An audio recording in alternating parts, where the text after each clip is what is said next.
ایک شخص کام سے واپس گھر آیا، اپنا موٹر سائیکل ایک طرف کھڑا کیا، سامان ایک طرف کو رکھا اور ہاتھ دھو کر چارپائی پر بیٹھ گیا اور اپنی بیوی سے کہنے لگا کہ میرے لیے کھانا لگا دو۔ بیوی نے کھانا لا کر اس کے سامنے رکھ دیا۔ اب اس شخص نے جیسے ہی لقمہ بنایا اور منہ میں ڈالا تو فوراً ہی اس نے لقمہ تھوک دیا، کیونکہ کھانے میں نمک بہت تیز تھا، جس کی وجہ سے کھانا کڑوا تھا۔ اس شخص کو بیوی پر بہت غصہ آیا، کھانا سائڈ پر کیا اور سیدھا بیوی کی طرف بڑھا تاکہ اس پر اپنا غصہ ٹھنڈا کر سکے۔ بیوی کے سر پر پہنچا اور ابھی اپنی بیوی کو مارنے کے لیے ہاتھ اٹھایا ہی تھا کہ کچھ سوچ کر ہاتھ نیچے کر لیا اور اس کا غصہ بھی ٹھنڈا ہو گیا۔ چارپائی پر واپس آ کر وہ بیٹھ گیا۔ دراصل اس نے یہ سوچ کر بیوی کو نہ مارا کہ آج میری بیوی سے ایک غلطی ہو گئی ہے اور مجھے اتنا غصہ آ رہا ہے کہ میں اس کو مارنے کے لیے دوڑ آیا، اور میں روزانہ کتنی غلطیاں کرتا رہتا ہوں، کتنے گناہ کرتا رہتا ہوں، تو قیامت کے دن میرے رب کو مجھ پر کتنا غصہ آئے گا۔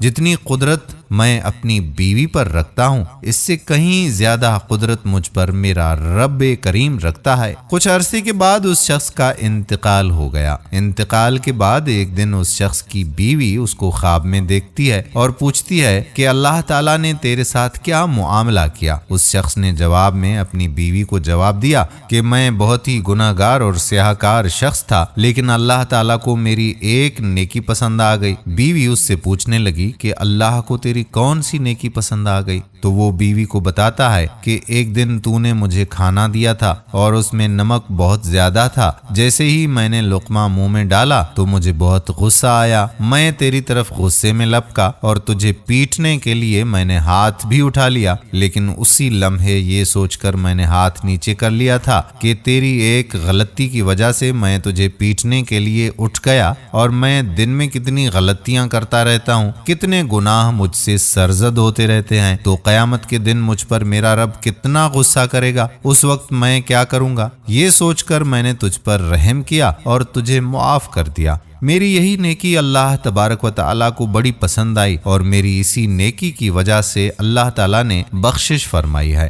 دوستو، یاد رہے کہ جو رحم کرتا ہے اس پر رحم کیا جاتا ہے، اور جو رحم نہیں کرتا اس پر رحم نہیں کیا جاتا۔ بیوی کی چھوٹی چھوٹی غلطیوں پر بیوی کو مارنا پیٹنا یہ جاہلوں کا کام ہے۔ اگر بندہ یہ سوچ لے کہ جتنی قدرت مجھے میری بیوی پر ہے، اس سے کہیں زیادہ قدرت میرے رب کریم کو مجھ پر ہے، قیامت کے دن میرا رب میرے ساتھ کیا سلوک کرے گا؟ اسی لیے ہمیں چاہیے کہ گھر میں نرمی کا معاملہ کیا جائے اور اللہ کی مخلوق پر رحم کیا جائے، تاکہ کل قیامت کے دن آپ پر بھی اللہ کی طرف سے رحم کا معاملہ ہو۔ ناظرین، اگر ویڈیو پسند آئی ہو تو اپنے دوستوں کے ساتھ اسے شیئر ضرور کیجیے گا۔ یہ تھی ہماری آج کی کہانی، پھر حاضر ہوں گے ایک نئی کہانی کے ساتھ۔ تب تک ہمیں اجازت دیجیے۔ اللہ حافظ۔